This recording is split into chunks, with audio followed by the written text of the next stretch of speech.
Power BI search करेंगे तो यहाँ ऑप्शन आ रहा है ना।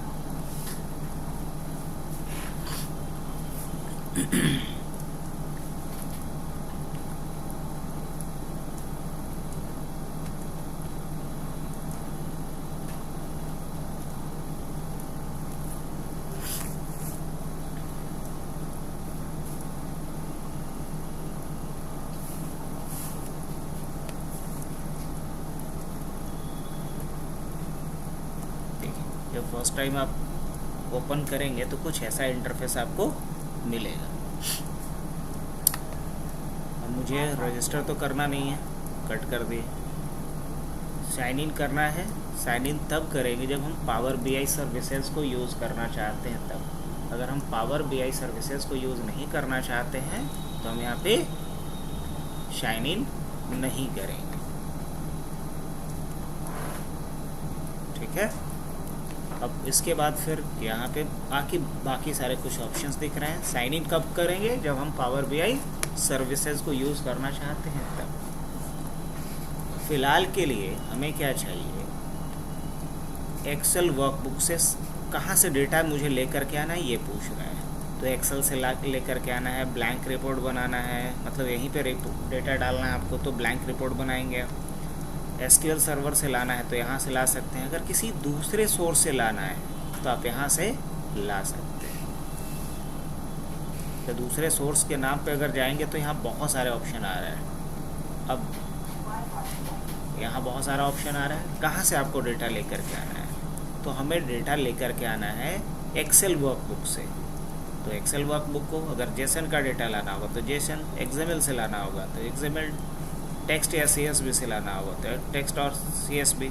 अगर MySQL से लाना होगा, जैसे कि हम लोग पढ़े हैं ना MySQL, अगर हमें MySQL से लाना होगा तो हम यहाँ पे सर्च कर सकते हैं MySQL। अब यहाँ MySQL डेटाबेस भी ऑप्शन आ रहा है। फ़िलहाल के लिए हमें एक्सेल वाला वो वाली फाइल लेकर के आना है जो अभी हमने स्टोर वाला डाउनलोड किया है। तो एक्सेल को अब जैसे ही हम कनेक्ट करेंगे पूछेगा कहाँ से लेकर के आना है, तो ये वाला डेटा यहाँ से लाना है मुझे। ओपन कर लेते हैं। अब ये लोड होने में थोड़ा सा टाइम लेगा।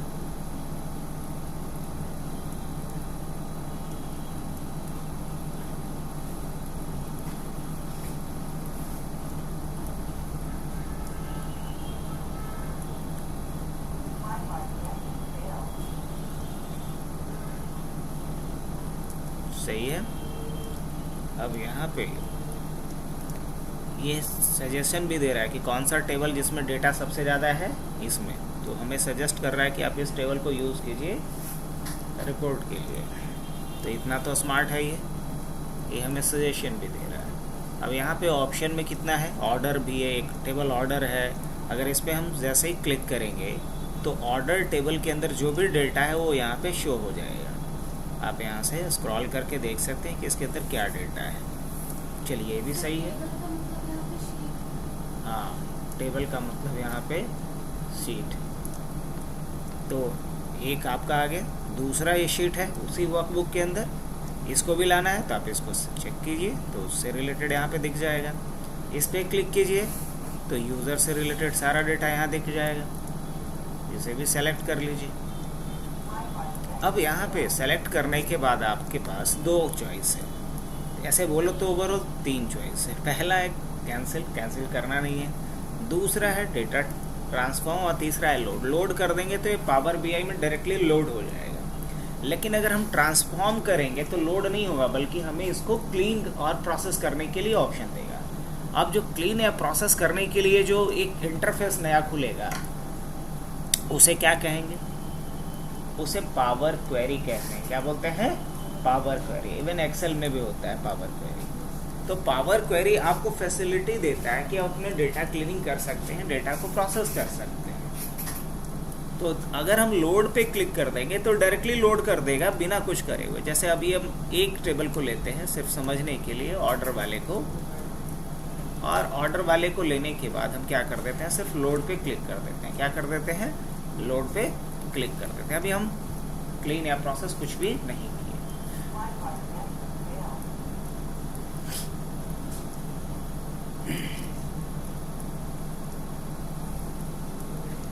डेटा लोड होना शुरू हो गया।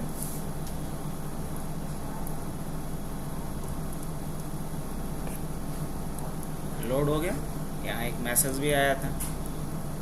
अब ये जो एरिया है जहाँ की डेटा हमारा शो होगा, इसको व्यू पोर्ट बोलते हैं। क्या बोला जाता है? व्यू पोर्ट बोला जाता है। अब ज़रा सा यहाँ समझते हैं, यहाँ पे कितने पेजेस ले सकते हैं? अपनी मर्जी जितना पेज, जैसे कि एक्सेल में शीट होता था, यहाँ पे पेज है एक्चुअली यही। यहाँ से आप दूसरा पेज ऐड करना चाहे कर सकते हैं। पेज को अगर बाद में लगता है कि नहीं इनको रीनेम करना है तो आप रीनेम कर सकते हैं। मान लीजिए मुझे इसको रिपोर्ट ऑफ जुलाई करना है, तो हम इसको इस तरीके से रीनेम भी कर सकते हैं। अगर मुझे लगता है कि नहीं रिपोर्ट ऑफ जुलाई को मुझे हाइड करना है तो कर सकते हैं, मूव करना है तो मूव कर सकते हैं, और अगर डुप्लीकेट करना है तो डुप्लीकेट कर सकते हैं। डुप्लीकेट करेंगे तो एक डुप्लीकेट कॉपी तैयार कर देगा उसी पेज का। अगर मुझे इसे नहीं रखना है तो हम क्या करेंगे, इसे तो हम डिलीट कर सकते हैं। डिलीट कर दें? हाँ बिल्कुल कर दें। क्या इसको भी डिलीट कर दें? तो यस डिलीट कर दें। तो सॉरी डुप्लीकेट हो गया था, माय बैड। डिलीट कर दें? हाँ कर देते हैं। यहाँ से क्या कर लें, इसको भी डिलीट कर लें? हाँ बिल्कुल। तो अभी हमारे पास कितने पेज है? एक पेज है। चलिए ऑलराइट, ये एक और बेहतरीन ऑप्शन है, बता दूं आपको। ये डेस्कटॉप लेआउट में दिखाता है। अगर मोबाइल में देखेंगे तो कैसा दिखेगा, तो आप इस पर क्लिक कीजिए, ये मोबाइल के लिए और दिखाएगा कि वो हाँ इसको हाँ बिल्कुल बिल्कुल मोबाइल पे भी यूज़ कर सकते हैं। इसके लिए पावर बीआई का डेस्कटॉप वर्जन भी आता है, मोबाइल वर्जन भी आता है, क्लाउड के लिए भी आता है। अगर कोई पूछे कि पावर बीआई इतना क्यों पॉपुलर है, तो उसके कई रीजंस हैं। उसमें पहला रीज़न है कि दूसरे बिजनेस इंटेलिजेंस टूल के मुकाबले सस्ता है। दूसरा, ये फ्लैक्सिबल है। तीसरा, ये इजी है। चौथा, ये इसकी कनेक्टिविटी अलग अलग सॉफ्टवेयर से या अलग अलग डेटा सोर्स से डेटा को पूल करना इसमें बहुत ही आसान है।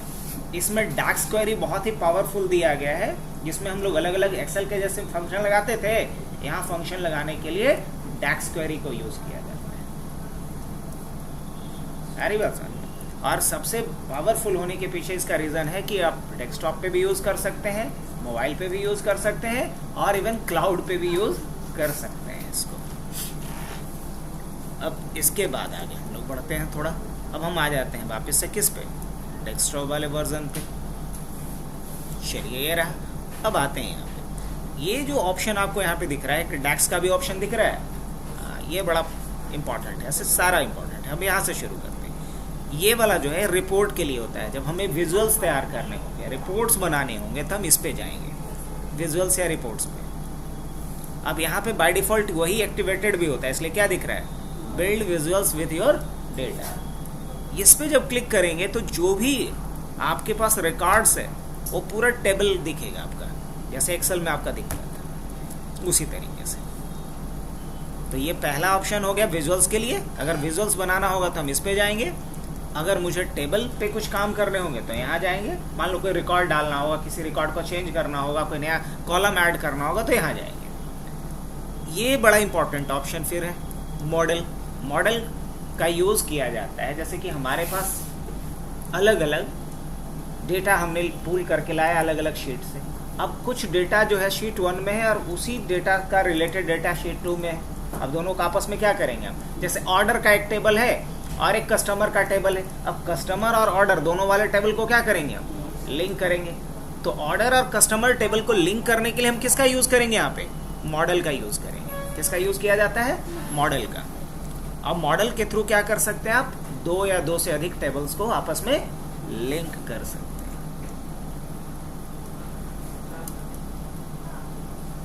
जैसे आप लोग MySQL पढ़े थे ना, उसमें हम लोग 2 टेबल को लिंक करना सीखे थे कि नहीं, फॉरेन की और प्राइमरी की कॉन्सेप्ट को यूज़ करके। तो यहाँ भी आप 2 या 2 से अधिक टेबल को आपस में लिंक कर सकते हैं। किसके थ्रू, डेटा मॉडलिंग के थ्रू। इसको क्या बोलेंगे, डेटा मॉडलिंग। तो ये 3 बड़ा इंपॉर्टेंट ऑप्शन है। चौथा ऑप्शन आपको यहाँ पे जो दिख रहा है वो डैक्स क्वेरी के लिए दिख रहा है। अगर हमें किसी भी तरह का कोई फंक्शन लगाना होगा पावर बीआई में, तो वो हम किसके थ्रू लगा सकते हैं, डैक्स क्वेरी व्यू में जा करके फंक्शन लगा सकते हैं। जैसे अगर हम यहाँ पे आ रहे हैं, कोई हमको नहीं चाहिए, अब आप यहाँ पे जा करके क्या लिख सकते हैं, क्वेरी लिख सकते हैं। जैसे SQL का कब क्वेरी लिखते थे किसी भी तरह के कैलकुलेशन के लिए, उसी तरीके से यहाँ भी लिख सकते हैं आप डैक्स क्वेरी। तो ये हाँ क्या क्या? हाँ बिल्कुल बिल्कुल, वही सब तो सीखना है। इनफैक्ट अगर हम पावर बीआई जानते हैं तो तुम लोगों के लिए एक होमवर्क रहा, और होमवर्क यही रहा कि कल हमको आप लोग ये करके बताइए कि लिंक्डइन पे जाना है आप लोगों को, सिर्फ पावर बीआई डेवलपर्स के लिए सर्च करना है कि कितने जॉब प्रोफाइल्स हैं इंडिया में अभी पावर बीआई डेवलपर के लिए। सिर्फ पावर बीआई, कुछ भी नहीं आता है एक्स्ट्रा हमको आईटी में रही यहाँ ना है कि बहुत कुछ लोग भर भर के सीख लेता है। अगर खाली कोई एक्सेलो सीखे हुए रहता है ना, अगर कंपनी में जॉब कर रहा है तो भी पूरा टशन में रहता है। हमको एक्सेल में इनसाइट निकालना आता ही आता है, बस वो जप रहा होता है। अरे बहुत एटीट्यूड में रहता है, तो हमको भाई नेस्टेड भी लुकअप लगाना आता है। मतलब अगर कंपनी में वो काम कर रहा है, अगर उसको इतना भी आता है ना, अब एक ऐड आते रहते हैं, पता नहीं कि हम जब कंपनी में गए तो हमने एक्सेल से डेटा से इनसाइट निकालना सीखा। मतलब वही इतना टशन में बोल रहा है कितना बड़ा चीज होता है। तो पावर बीआई अगर सिर्फ जानते हो ना, तो वो भी एक कंप्लीट जॉब प्रोफाइल है अगर जॉब चाहिए आपको तो, और वो भी कम से कम 5-6 लाख का पैकेज। पावर बीआई इतना पॉपुलर और इतना यूजफुल आपके लिए एक एप्लीकेशन।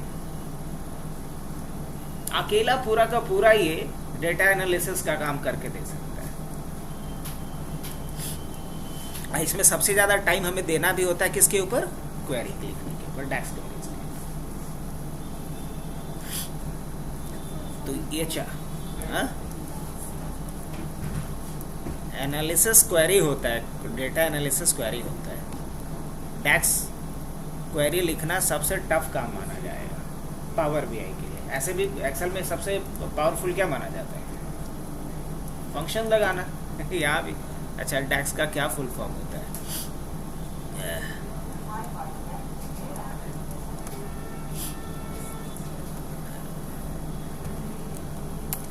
डैक्स फुल, क्योंकि पावर बीआई नहीं बोलेंगे तो फिर डेटा एनालिसिस एक्सप्रेशन।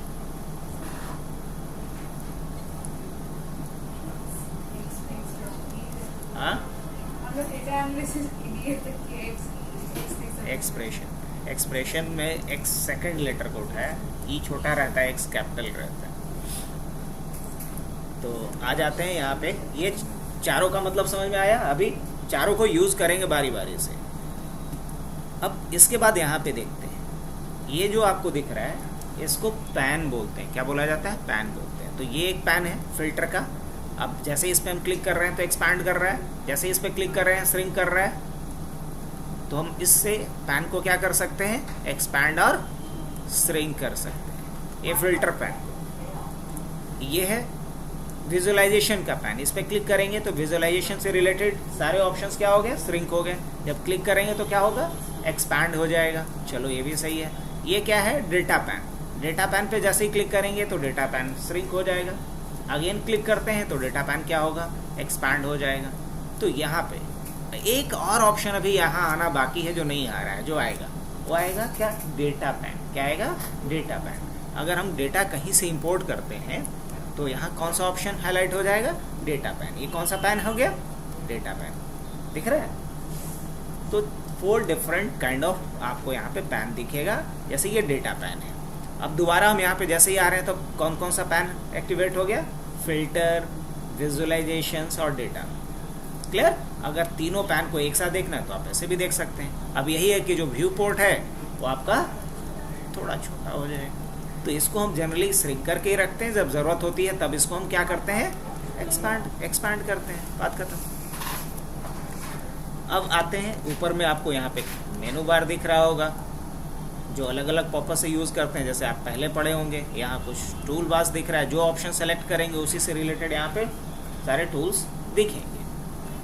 अब फिलहाल के लिए हम क्या करते हैं कि ये जो हमने डेटा यहाँ पे लेकर के आया, मेरे को इसको नहीं रखना है, तो हम यहाँ से क्या कर सकते हैं? इसको हटा सकते हैं। डिलीट फ्रॉम मॉडल है यहाँ पे ऑप्शन, डिलीट फ्रॉम मॉडल। अगर हटाना होगा तो अब ये पूछ रहा है सही में हटाना है, बोलेंगे हाँ हटा दो।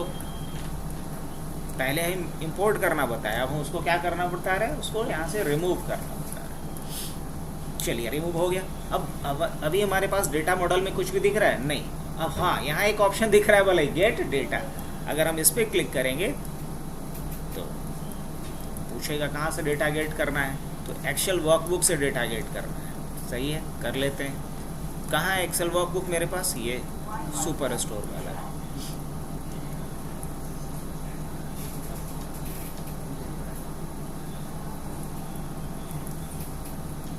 अब इस बार हम इन सभी को सेलेक्ट कर लेते हैं। पहली बार में हमने सिर्फ एक टेबल से डेटा लाया था, इस बार सभी को सेलेक्ट कर लें। सेलेक्ट करने के बाद इस बार क्या करेंगे, हम ट्रांसफॉर्म करेंगे। ऐसे भी समझ लीजिए कि एक बात याद रखिएगा, हम लोग करने क्या जा रहे हैं। सबसे पहला काम हम लोग जो करेंगे, पहला स्टेप होगा वो होगा पुल डेटा फ्रॉम डिफरेंट सोर्सेस। अलग अलग सोर्स से हम डेटा को क्या करेंगे, पुल करके लाएंगे। ये होगा फर्स्ट स्टेप। सेकंड स्टेप क्या होगा कि जो डेटा पुल करके लाए हैं उस डेटा को आप क्या करेंगे, क्लीन करेंगे, क्लीन डेटा। थर्ड स्टेप में क्या करेंगे, हम प्रोसेस करेंगे डेटा को। डेटा क्लीन का मतलब ये हो गया कि कोई डेटा अगर मिसिंग है तो उसके जगह पे क्या हमें फिल करना है, कोई अगर ब्लैंक रो है उसको कैसे हटाना है ना, कहीं नॉट अवेलेबल या नल वैल्यू है तो उसको क्या किस वैल्यू से रिप्लेस करना है। ये सब पार्ट होगा आपका क्लीनिंग का। प्रोसेस का क्या होगा कि मान लीजिए कि कहीं पे प्रोडक्ट क्वांटिटी दिया है, रेट दिया है, मुझे उसका अमाउंट निकालना है, उसका जीएसटी निकालना है, तो ये क्या कहलाएगा, प्रोसेस। प्रोसेस कहने का मतलब कोई नया कॉलम जोड़ना, जो एग्जिस्टिंग कॉलम है उसके बेसिस पे उस पर प्रोसेस करके कोई नया वैल्यू गेट करना, ये सब आएगा प्रोसेसिंग डेटा के पार्ट में।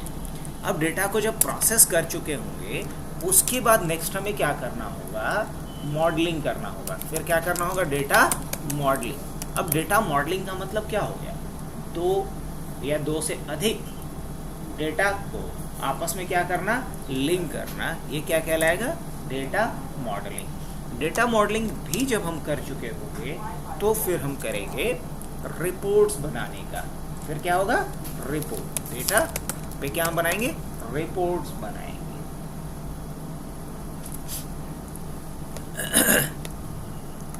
जब रिपोर्ट बना चुके होंगे तब हम बात करेंगे फिर क्वेरी का, डैक्स क्वेरी का। अब जब डैक्स क्वेरी की बात भी कर चुके होंगे तो फिर हम बात करेंगे पावर बीआई सर्विसेज का, पावर बीआई सर्विसेज का। अब पावर बीआई सर्विसेज का मतलब क्या होगा, चलो एक एग्जांपल कर लेते हैं। मान लीजिए कि एक डेटा सेट पे काम कर रही हैं ऋषिता, वो पटना वाले ब्रांच पे काम कर रही है, चाहती हैं कि इनका जो कोलकाता ब्रांच पे बंदा बैठा हुआ है उसके साथ सेम डेटा सेट पे काम करे, कोलैबोरेट करते हुए। तो क्या ये पॉसिबल है, बिल्कुल पॉसिबल है। जिस तरीके से गिटहब पे हम लोग कोलैबोरेशन को यूज़ करते थे, हम पावर बीआई में भी यूज़ कर सकते हैं डायरेक्टली। उसके लिए मुझे गिटहब पे जाने की भी ज़रूरत नहीं है। तो ये पावर बीआई का ही पावर है। तो ये सारा कुछ हम कहाँ सीखेंगे, पावर बीआई सर्विसेज की। तो अभी तक हमने सर पूल करके लाया है, वो भी एक सोर्स से, लेकिन हम लोग एक्चुअल में देखेंगे अलग अलग डेटा सोर्स से डेटा को पूल करके लाना। कोई ज़रूरी नहीं कि सिर्फ एक्सेल से ही हम डेटा को पूल करके ला सकते हैं।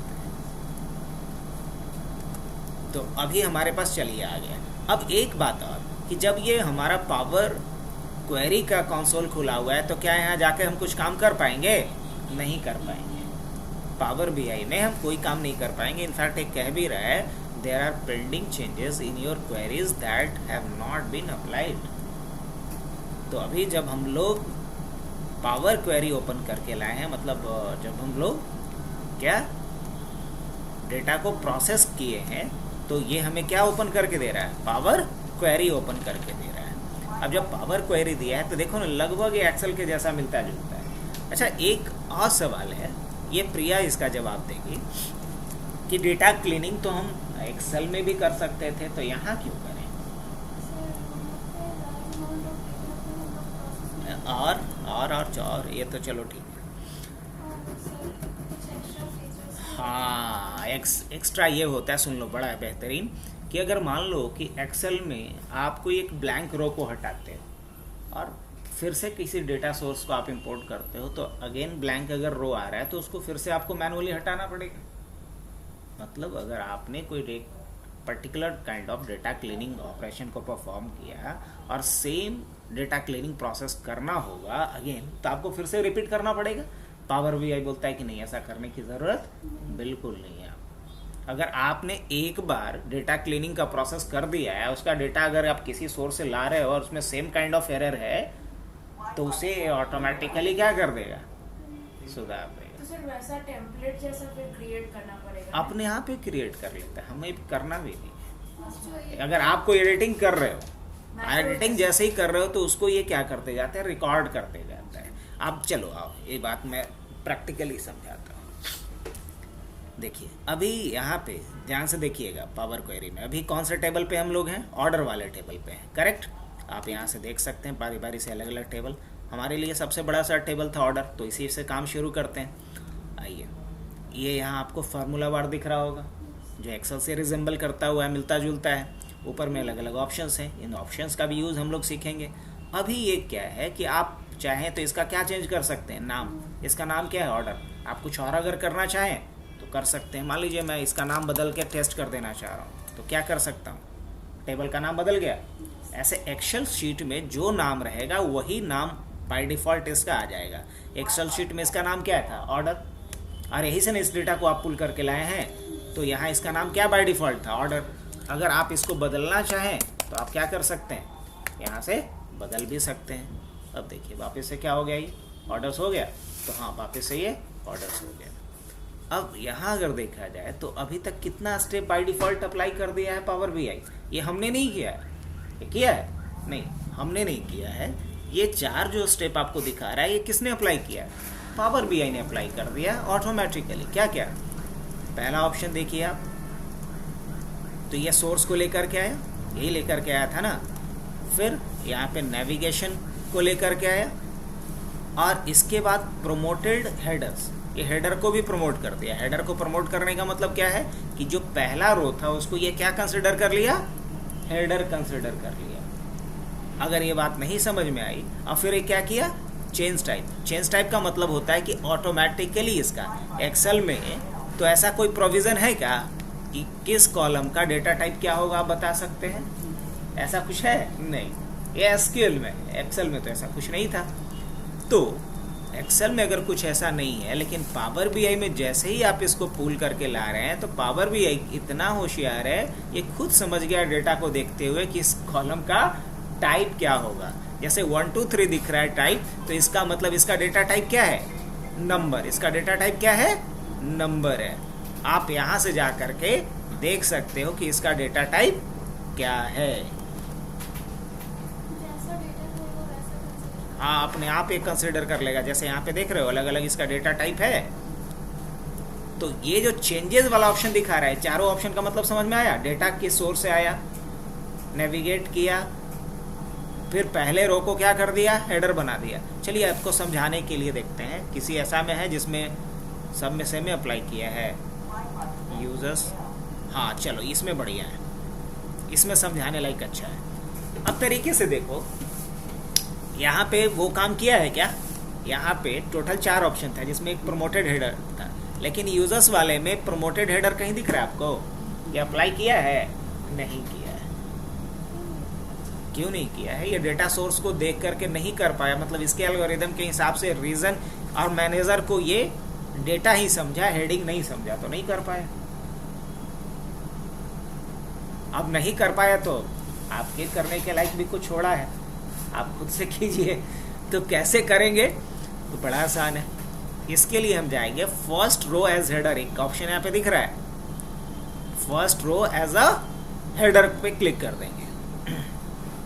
अब जैसे ही क्लिक करेंगे तो यहाँ पे यहाँ देखिएगा अप्लाइड स्टेप्स। जैसे ही इस पे हमने क्लिक किया, आप देखिए क्या बात है, खुद से समझ गया। और इतना ही नहीं किया, उसका टाइप भी चेंज कर दिया। अब ये समझ गया कि ये जो है सेंट्रल है, ईस्ट है, साउथ है, वेस्ट है, इन सबको क्या समझ गया कि ये सब के सब क्या है। उसी तरीके से मैनेजर ABC क्या समझ गया, ये ABC कहने का मतलब होता है कि ये क्या है, होल नंबर्स है, क्या है? नहीं, एबीसी कहने का मतलब क्या है? टेक्स्ट है। 1 2 3 मतलब क्या समझेगा? होल नंबर्स है। अब पॉइंट में रहेगा तो क्या समझेगा? Decimal numbers. तो अलग अलग डेटा टाइप दिया गया है। अब अगर कोई नया हम डेटा सोर्स को लाएंगे तो उस पर ये चीज़ें अपने आप, अच्छा बाद में लगता है कि नहीं ये गलती से अप्लाई हो गया, तो आपको अंडू भी करने की ज़रूरत नहीं है। आप सिर्फ क्या कर दीजिए, ये जो चेंज टाइप था इसको आप यहाँ से क्या कर सकते हैं, किसी ऑप्शन को, जैसे प्रमोटेड वाले को मैं हटा रहा हूँ तो बोल रहा है कि क्या इस स्टेप को आप रिवर्ट करना चाहते हैं? Are you sure want to delete this steps? तो क्या बोलेंगे? हाँ कर दे। जैसे ही कर दिया तो क्या किया इसने? अब कह रहा है reason of the table was not found. चलिए कोई दिक्कत नहीं, दोबारा आ जाते हैं हम लोग। हाँ टेबल हटा दिया।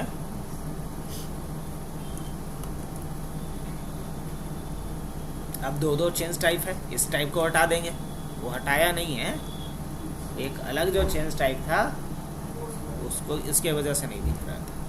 अब वापस से अप्लाई करना है, हाँ करना है। अब जैसे ही अप्लाई कर दिए तो चेंज टाइप 1 भी तो अप्लाई किया। अब चेंज टाइप का कोई ज़रूरत है? नहीं ज़रूरत है। इसको हम क्या कर सकते हैं? हटा सकते हैं। क्या कर सकते हैं? हटा दो चेंज टाइप को। अब कोई फ़र्क पड़ा? नहीं पड़ा, क्योंकि उस स्टेप के रहने और नहीं रहने से कोई फ़र्क नहीं पड़ रहा था। और इसके लिए क्वेरी क्या लिखा ये भी आप देख सकते हैं, यहाँ पे दिखता है। जो आप ग्राफिकल बोर्ड में कमांड इन्वोक किए उसके लिए बैकएंड में क्या क्वेरी इसने लिखा वो भी यहाँ से देखा जा सकता है। तो अब आते हैं, ये पहला काम हो गया हमारा, बाकी इसमें तो कोई चेंजेस की ज़रूरत है नहीं, ठीक है।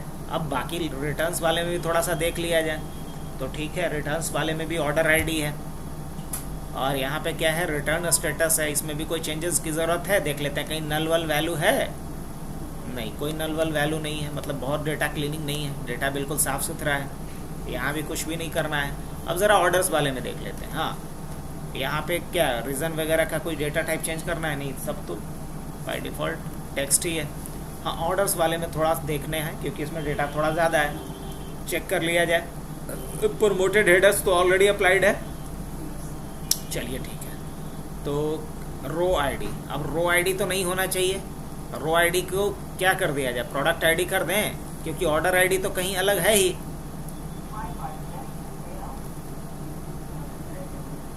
ऑर्डर आईडी तो है ही, तो इसको हम किस में कन्वर्ट कर दें? प्रोडक्ट आईडी में कर दें। कैसे? तो यहाँ डबल क्लिक करके चाहे तो क्या कर सकते हैं? हम इसका नाम चेंज कर सकते हैं। क्या नाम चेंज करके कर दिया जाए? Product ID, product ID. अब जैसे ही प्रोडक्ट आईडी हमने कर दिया यहाँ 1 2 3 है।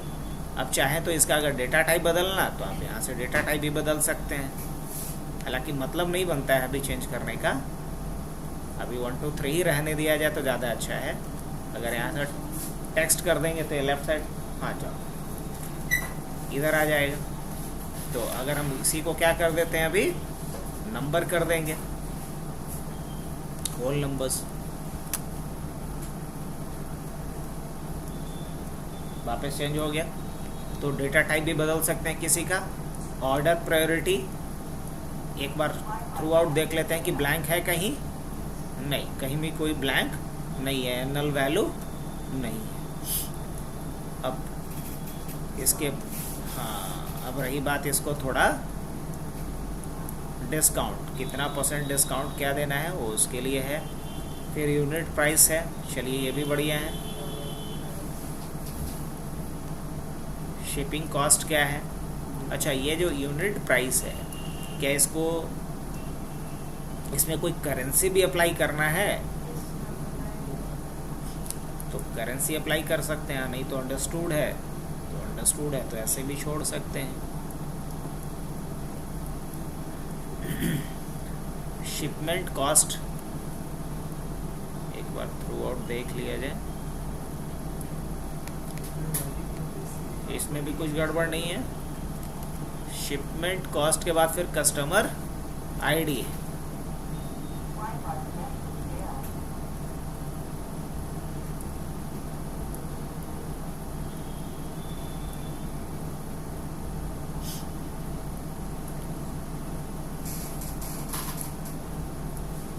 फिर कस्टमर नेम है, शिपमेंट का मोड है, मान लीजिए इसमें डेटा तो बिल्कुल क्लीन ही है, कुछ क्लीन करने जैसा तो है नहीं, रीज़न वगैरह है, स्टेट है, सिटी है, पोस्टल कोड है, ऑर्डर डेट है।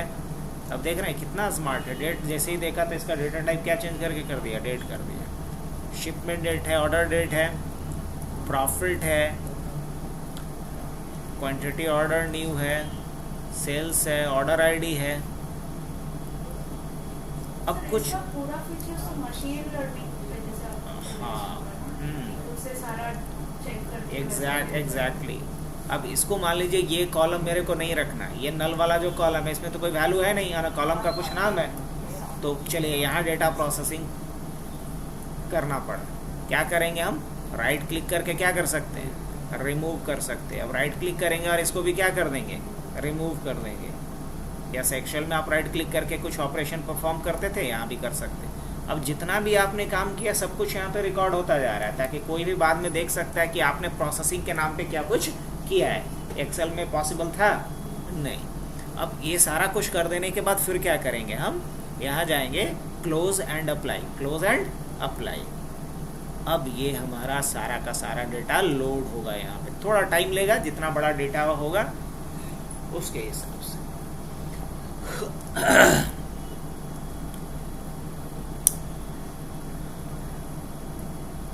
हम लोग को थोड़ा कष्ट करना पड़ेगा, थोड़ा पहले आ जाइए, समझे, ताकि ये धर्म संकट में पड़ जाती है।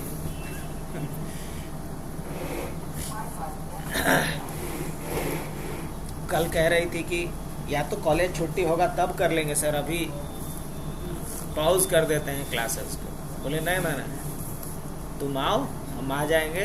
अरे थोड़ा तो आदमी को मुश्किल होता है, 10 बजे बोल देंगे तो भी आने में मुश्किल होगा।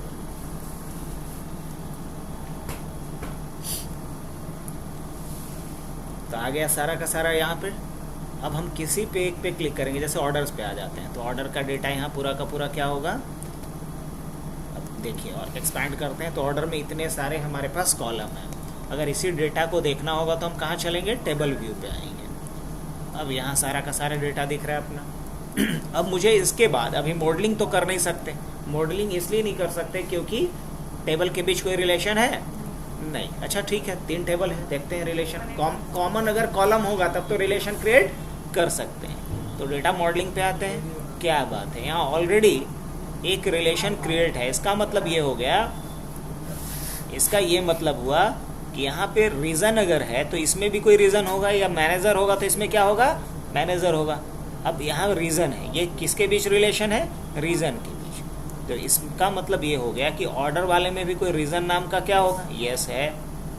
और ये दिखा भी रहा है कि रिलेशन कैसा है, 1 to many। क्या है रिलेशन, 1 to many का रिलेशन है, जिसको कार्डिनलिटी भी बोलते हैं, 1 to many। और ये रिलेशन इस तरफ 1 है, इस तरफ स्टार है, इसलिए क्या बोलेंगे, 1 to many बोलेंगे। अगर आप इसको चेंज करना चाह रहे हैं तो यहाँ से देख भी सकते हैं क्या है, कार्डिनलिटी 1 to many to 1।